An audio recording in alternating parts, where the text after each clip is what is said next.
Hello అండి. ఈరోజు మనం ప్రీ ఇండిపెండెన్స్ ఎడ్యుకేషనల్ కంపెనీస్ గురించి చూద్దాము. సో ఫస్ట్ వన్ వచ్చేసరికి మనకి 1813.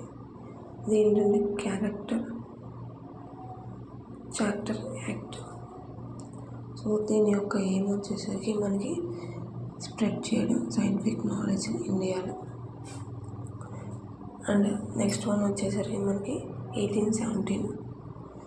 ఇది మనకి Hindu college established in Calcutta by Ram Mohan Roy. మనకి ఇది హిందూ కాలేజ్లో ఎస్టాబ్లిష్ చేశారు కలకత్తాలో రామ్ మోహన్ రాయ్ అనే అతను. And also helped in setting up Jadavpur university after independence.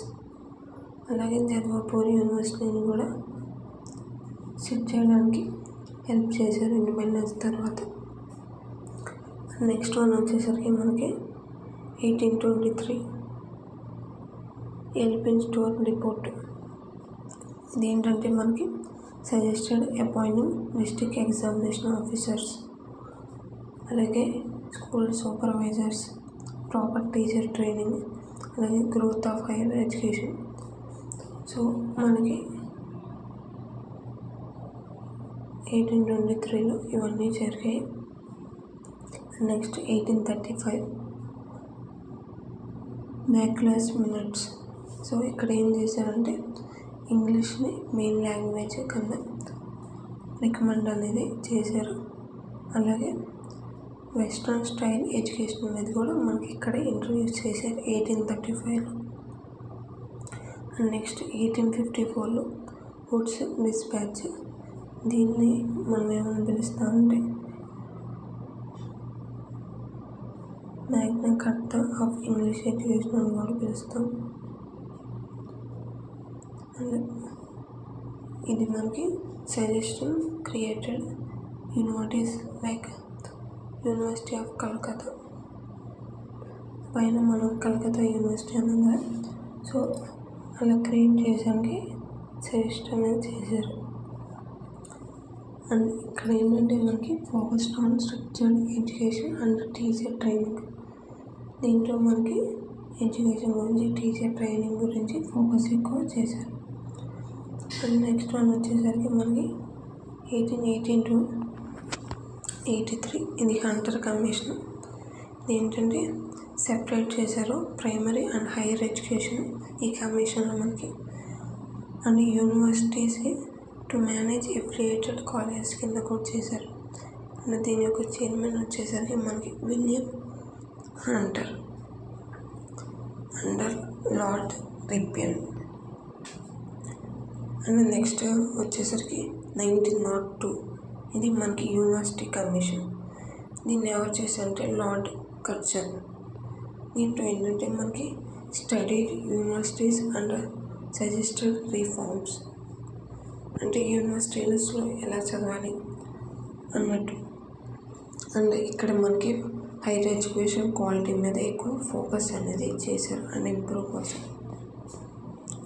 And next one వచ్చేసరికి మనకి 1913 ఇవల్యూషన్ ఆఫ్ ఎడ్యుకేషన్ పాలసీ. ఇక్కడ మనకి ఏం చేశారంటే ఒక యూనివర్సిటీని అనేది సజెస్ట్ చేశారు. అలాగే టీచింగ్ అండ్ రీసెర్చ్ అనే వాటిని ఎక్కువగా ప్రమోట్ చేశారు యూనివర్సిటీస్లో. అలాగే యూనివర్సిటీస్ని బాగా డెవలప్ చేశారు టౌన్స్లో. అండ్ నెక్స్ట్ వన్ వచ్చేసరికి మనకి 1917 సత్లార్ కమిషన్. ఇది ఎక్కడ ఉందంటే మనకి Calcutta university commission. Reviewed the condition of universities, అంటే యూనివర్సిటీ యొక్క కండిషన్ ఎలా ఉందా అని చెప్పేసి ఈ కమిషన్లో చెక్ చేస్తారు. అలాగే హైయర్ ఎడ్యుకేషన్ అనేది ఎలా ఇంప్రూవ్ అవుతుందని కూడా చెక్ చేస్తారు ఇక్కడ. అండ్ దీని యొక్క చైర్మన్ వచ్చేసరికి మనకి మైకేల్ సత్లర్. అండ్ దీని ఎవరంటే lord reading under lord reading. And next one వచ్చేసరికి మనకి 1929 హ్యాండ్టాక్ కమిటీ. ఇక్కడ ఏంటంటే మనకి ఏం ఏంటంటే స్టాండర్డ్స్ అనేవి ఇంప్రూవ్ చేయడం యూనివర్సిటీ ఎడ్యుకేషన్లో. దీన్ని recommend recommended following the Central Advisory Board of Education CABE in 1935. ఇక్కడే మనకి CABE అనేది రికమెండ్ అనేది చేశారు 1929. నెక్స్ట్ వన్ వచ్చేసరికి మనకి 1934 సప్రూ కమిటీ. దీన్ని ఏంటంటే అన్ఎంప్లాయ్మెంట్ని అడ్రస్ చేయడానికి, అలాగే ఎడ్యుకేషన్ని సజెస్ట్ చేయడానికి, స్టూడెంట్స్ ప్రిపేర్ చేయడానికి రియల్ లైఫ్ జాబ్స్కి ఎగ్జామ్స్ కాకుండా. అండ్ నెక్స్ట్ వన్ వచ్చేసరికి మనకి 1937 అబౌట్ వుడ్ రిపోర్ట్.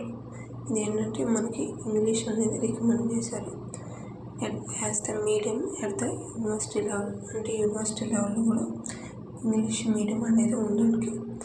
అండ్ ఏం చేశారంటే proposed vocational training through polytechnic institutions. So vocational training అనేది పెట్టారు పాలిటెక్నిక్ ఇన్స్టిట్యూట్స్ ద్వారా. అండ్ నెక్స్ట్ ఏంటంటే suggested training programmes for vocational teachers. So vocational టీచర్స్కి ట్రైనింగ్ ప్రోగ్రామ్స్ అనేవి కూడా సజెస్ట్ చేశారు. అండ్ నెక్స్ట్ వన్ వచ్చేసరికి మనకి 1937 వర్ధా స్కీమ్ ఆఫ్ ఎడ్యుకేషన్. ఇది నాయి తమిళ్లో ఉంది. దీన్ని మనకి మహాత్మా గాంధీ ఇంట్రడ్యూస్ చేశారు. ఇది ఏంటంటే బేసిక్ ఎడ్యుకేషన్ త్రూ లెర్నింగ్ ద్వారా చేయడం అనేది దీని మీద ఫోకస్ చేశారు. And next one 1944 sergeant report. ఇక్కడ ఏంటంటే రీకన్స్ట్రక్టింగ్ ఎడ్యుకేషన్ మీద ప్రపోజ్ చేశారు ఇండియాలో. అలాగే free and compulsory education for children up to 10 years. Up to 11 years ఎవరైతే ఉన్నారో వాళ్ళకి ఫ్రీ అండ్ కంపల్సరీ ఎడ్యుకేషన్ అనేది మనకి ఈ రిపోర్ట్లో అనేది ఇంట్రడ్యూస్ చేశారు. అండ్ అలాగే aim to achieve universal literacy in 40 years. And ఇక్కడ మనకి యూనివర్సల్ లిటరసీ అనేది ఎలా అచీవ్ చేయాలా 40 years అన్నట్టు ఇక్కడ మనకి ఈ రిపోర్ట్లో అనేది పెట్టారు. సో ఇది మనకి pre independence educational committees. So దీనికి సంబంధించి నేను క్వశ్చన్స్ అయితే మీకు పోస్ట్ చేస్తాను. సో ఒకసారి దీన్నైతే ఈ టాపిక్ని అయితే చదవండి. అండ్ మీకు ఏమైనా డౌట్స్ వస్తే నాకు కామెంట్ చేయండి. Okay, thank you for watching this video. ఇంకా మీరు ఏదైనా సజెస్ట్ చేస్తే సజెస్ట్ చేయండి. Okay, thank you for watching this video.